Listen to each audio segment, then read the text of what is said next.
Olá! Hoje vamos mergulhar num dos grandes pilares do romantismo português, Eurico, o presbítero de Alexandre Herculano. E isto é muito mais do que um simples romance histórico. É, na verdade, uma espécie de autópsia literária a uma civilização no preciso momento do seu colapso.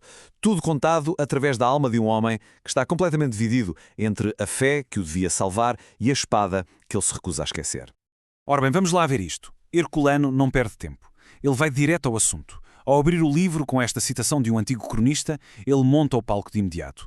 Fica claro que não estamos a entrar numa história de glória, estamos, isso sim, a chegar ao último ato de uma grande tragédia. E esta frase é a chave de tudo. Um reino que não foi conquistado de fora, mas que se está a devorar por dentro. E antes mesmo de conhecermos o nosso herói trágico, o Eurico, temos de perceber o mundo que o moldou e que, no fundo, o partiu.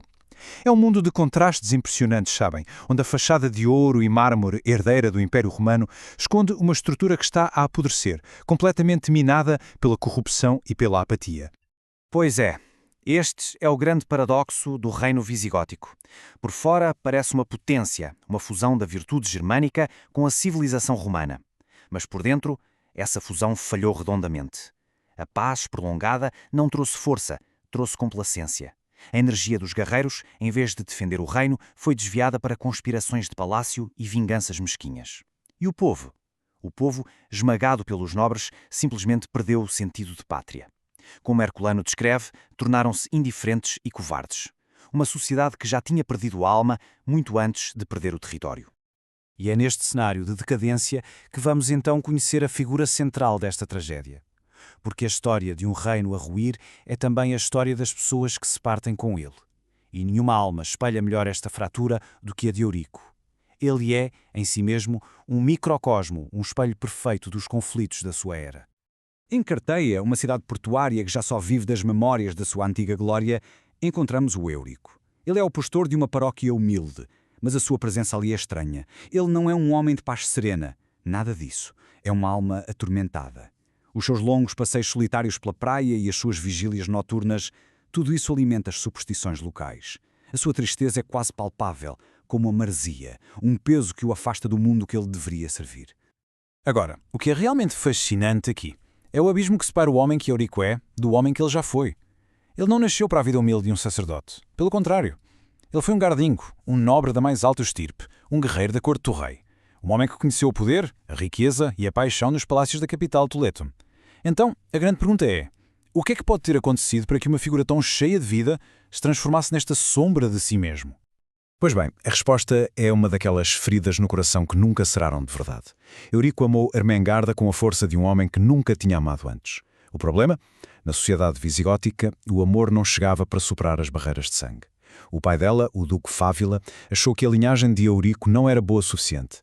E esta rejeição não foi só um desgosto de amor, foi uma humilhação pública que o despiu da sua identidade como nobre e como guerreiro.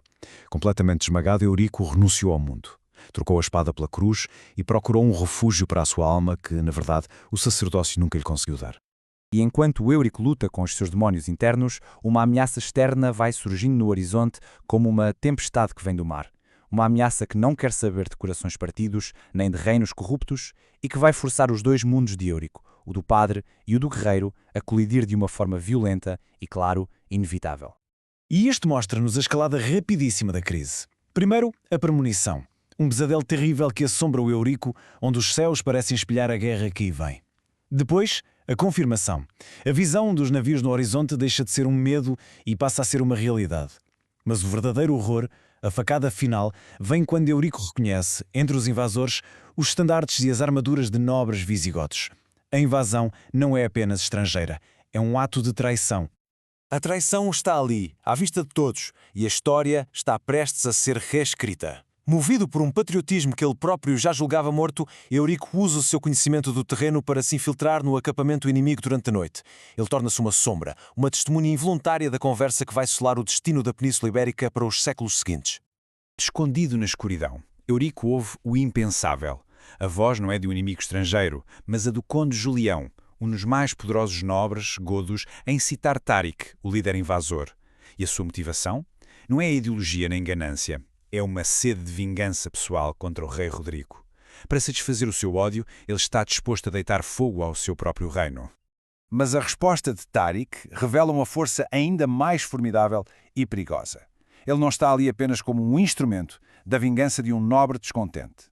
Ele acredita que está a cumprir uma profecia, uma missão divina. E aqui está o ponto fulcral. A porta para a invasão foi aberta pela chave da vingança pessoal. Mas quem a atravessa é um exército movido pelo fervor de uma guerra santa.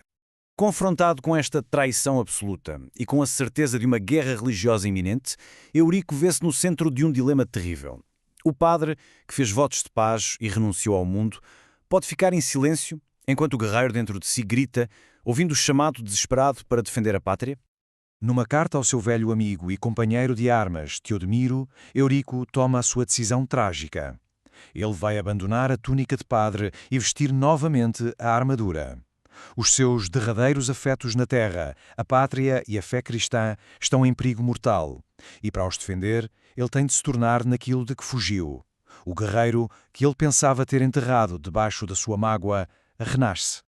E assim, a narrativa converge para o seu ponto de ruptura. Nas margens do rio Crisos, hoje conhecido como Guadalete, o destino de uma nação inteira vai ser decidido numa única batalha. De um lado, o exército visigótico do rei Rodrigo, magnificente mas fatalmente minado pela traição nas suas próprias fileiras. Do outro, o exército de Tariq, mais pequeno, mas galvanizado pela fé e fortalecido pelos novos godos que marcham ao seu lado. E é neste momento de tensão máxima que a questão fundamental da obra se coloca. Isto já não é só sobre quem vai ganhar a batalha. É sobre se um povo que se traiu a si mesmo ainda merece ser salvo.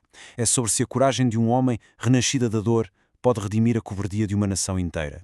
A resposta, bem, essa fica selada no choque épico destas forças monumentais.